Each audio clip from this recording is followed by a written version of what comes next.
Assalamualaikum warahmatullahi wabarakatuh. Video ini saya akan menjelaskan tentang sebuah perjanjian kerjasama perdagangan bebas antara Kamboja dan pemerintah Cina. Dalam perjanjian ini dikenal dengan The Cambodia China Free Trade Agreement atau CCFTA. Kerjasama perdagangan bebas ini merupakan diplomasi perdagangan bilateral antara pemerintah Kamboja dengan pemerintah Cina melalui mekanisme free trade yang ditandatangani pada 12 Oktober 2020 dan berlaku mulai 1 Januari 2022. Aktor yang terlibat dalam diplomasi ini yaitu adalah pemerintah Kamboja dan juga pemerintah Cina.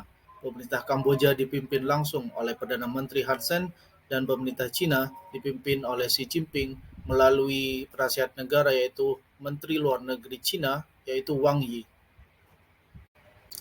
Kemudian praktik diplomasi dalam perjanjian perdagangan ini melalui 4 tahap, yaitu tahap pertama first round, yaitu pada 20 Januari 2020 terjadi perundingan putaran pertama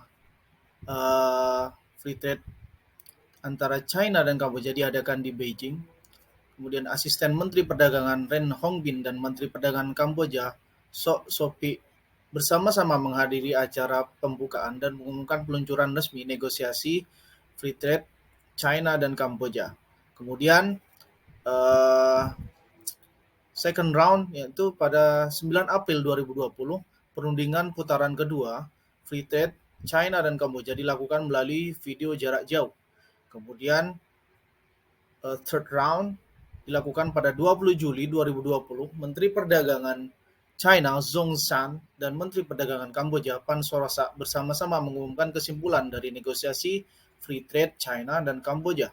Kemudian the final round yaitu the Cambodia China Free Trade Agreement ditandatangani pada 12 Oktober 2020 dan mulai berlaku pada tanggal 1 Januari 2022.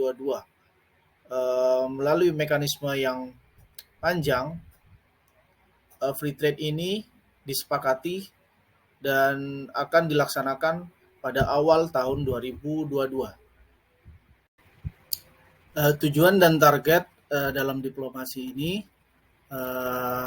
ada 4 poin yang ingin dicapai oleh pemerintah Kamboja. Yang pertama adalah meningkatkan perdagangan bilateral dengan Cina. Pemerintah Kamboja memperkirakan peningkatan ekspor ke Cina sebesar 20% atau lebih setiap tahunnya, dan perdagangan bilateral kedua negara akan mencapai 10 miliar US dollar di tahun 2023. Data perdagangan PBB menunjukkan bahwa pada tahun 2018 ekspor Kamboja ke Cina mencapai 1,3 miliar US dollar, kemudian impor Kamboja senilai 46,1 miliar US dollar untuk produk Cina.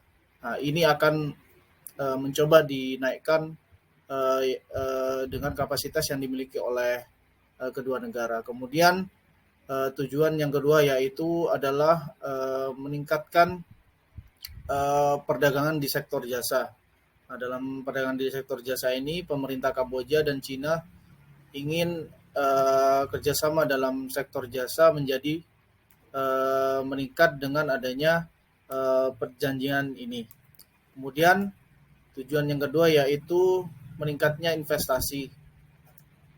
Kemudian mempromosikan pemulihan ekonomi pasca COVID-19, di mana negara-negara di dunia terdampak secara ekonomi oleh adanya virus COVID-19 yang melanda dunia.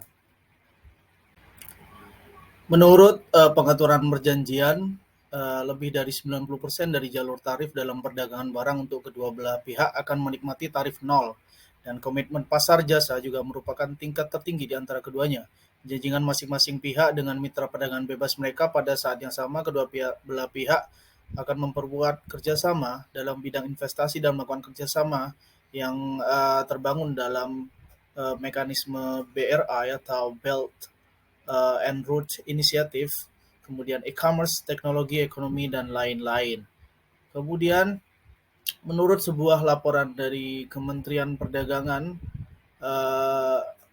kedua negara telah mencapai hampir 4 miliar dolar dalam periode 4 bulan pertama dalam tahun 2022, mewakili peningkatan 31% tahun sebelumnya. Ekspor Kamboja mencapai hampir 424 juta dolar dengan sedikit penurunan 0,1, sementara total impor mencapai 3,5 miliar, meningkat 35%. Kemudian analisa terhadap praktek diplomasi yang dilakukan oleh Kamboja dan juga Cina ini, saya mengatakan bahwa praktek diplomasi ini adalah sebuah kerangka ekonomi yang sebelumnya dibangun melalui RCEP, kemudian ASEAN Free Trade, yang kemudian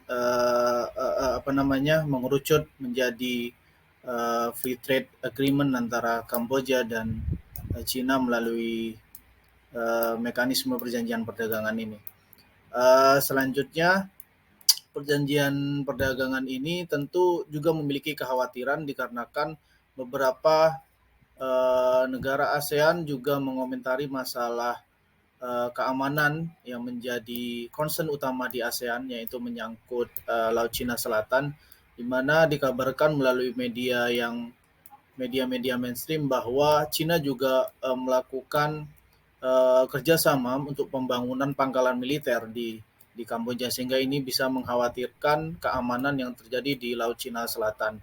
Untuk secara ekonomi, perjanjian ini sangat menjanjikan bagi Kamboja, di mana pada 4 bulan periode awal pada tahun 2022 sudah bisa dilihat peningkatan aktivitas perdagangan antara Kamboja dan juga Cina, hingga ini akan meningkatkan ekonomi baik Kamboja maupun Cina. Kamboja sebagai negara yang membutuhkan Cina akan berdampak positif terhadap perekonomian Kamboja. Berikut referensi yang saya gunakan dalam pembahasan ini. Sekian, terima kasih.